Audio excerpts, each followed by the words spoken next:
Shalom Bapak Ibu Saudara yang dikasihi Tuhan.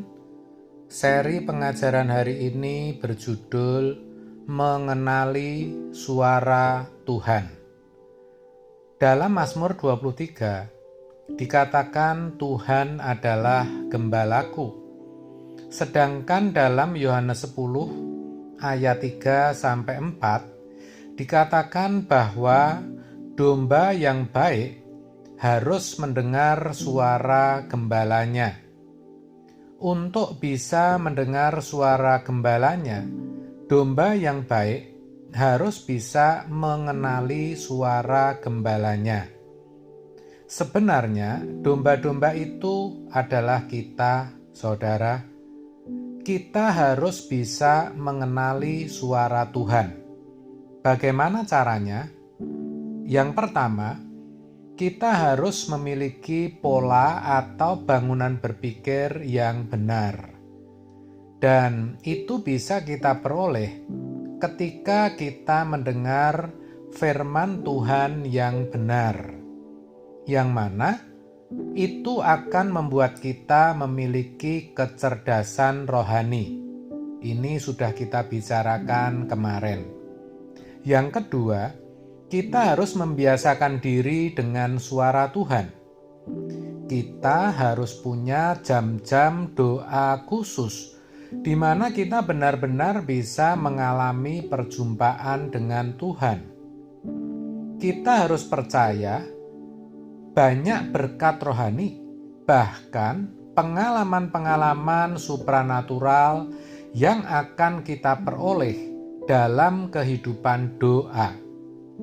Yang ketiga, jangan memiliki kesenangan di mana Tuhan tidak ikut senang. Yang keempat, berjuanglah untuk hidup kudus dan tidak bercela. Kalau keempat hal itu kita lakukan, barulah kita bisa mengenali suara Tuhan di dalam kehidupan kita setiap hari. Saudara, Tuhan pasti berbicara melalui peristiwa-peristiwa dalam kehidupan kita. Ingat, di balik setiap gerakan dan manuver Tuhan melalui pengalaman hidup kita, pasti ada hikmat yang Tuhan berikan. Dan kalau itu bisa kita tangkap, kita akan punya kepekaan. Kita jadi mengerti apa yang Allah kehendaki.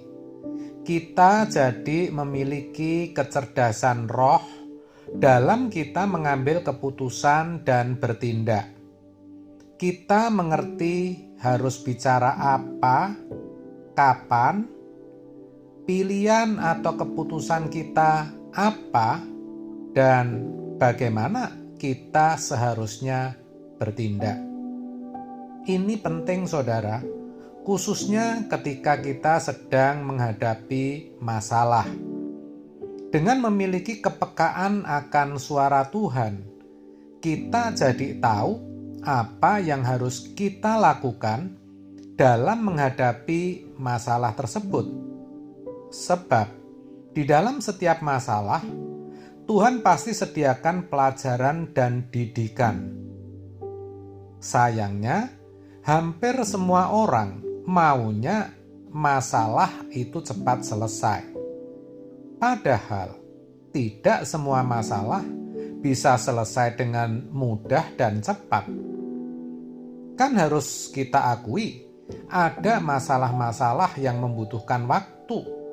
Dan memang kita harus bertahan di dalam masalah tersebut. Sebab masalah itu mendewasakan kita. Dalam Roma 8 ayat 28 dikatakan, dalam segala hal, Allah turut bekerja mendatangkan kebaikan. Itu artinya, dalam setiap masalah, pasti ada berkat rohaninya.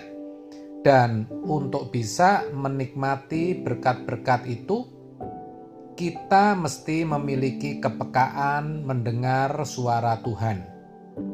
Maka, jika saat ini saudara sedang menghadapi masalah-masalah berat dan rumit, lalu saudara putus asa dan berkata, "Daripada begini terus, lebih baik aku mati." Itu bodoh.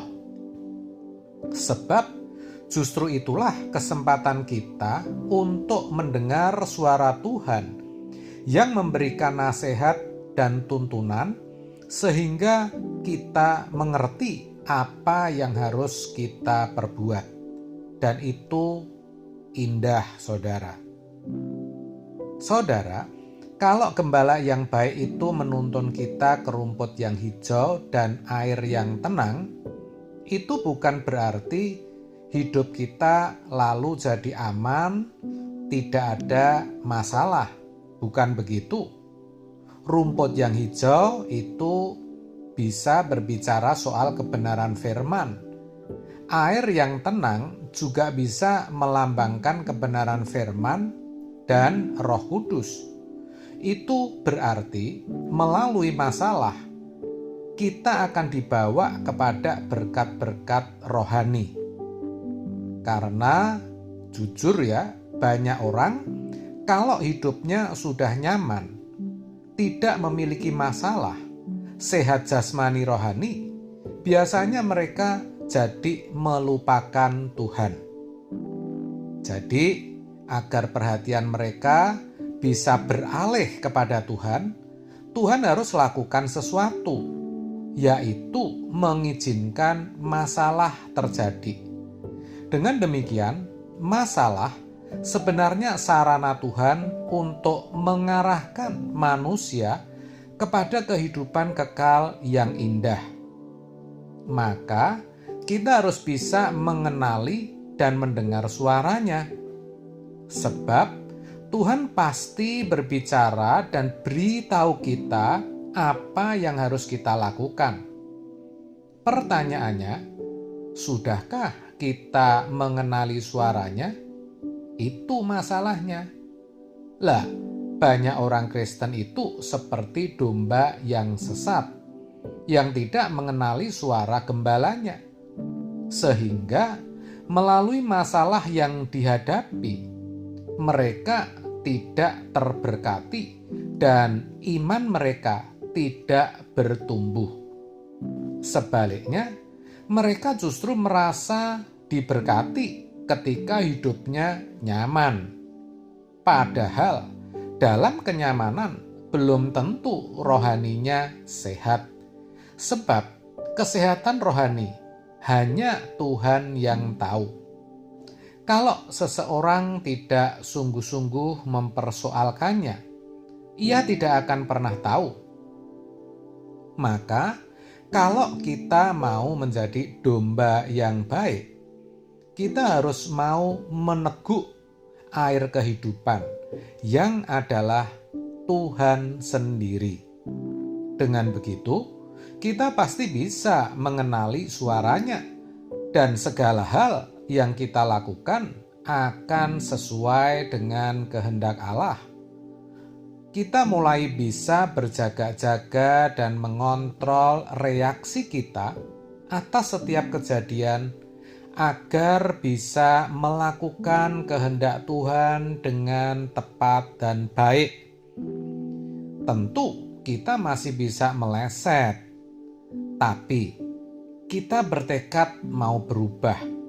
Sehingga ketika kita menghadapi masalah atau kasus yang sama di kemudian hari, kita sudah tahu dan bisa belajar untuk menghindari tindakan, perbuatan, atau pilihan yang tidak tepat.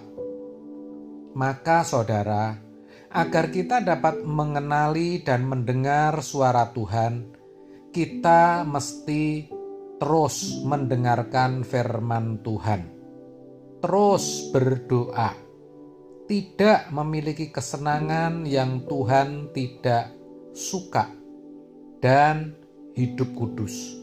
Dengan begitu, hati kita tenang. Sebab kalau hati kita gelisah, semakin kita gelisah, semakin kita gusar, semakin kita tidak bisa mendengar suaranya. Amin. Tuhan Yesus memberkati.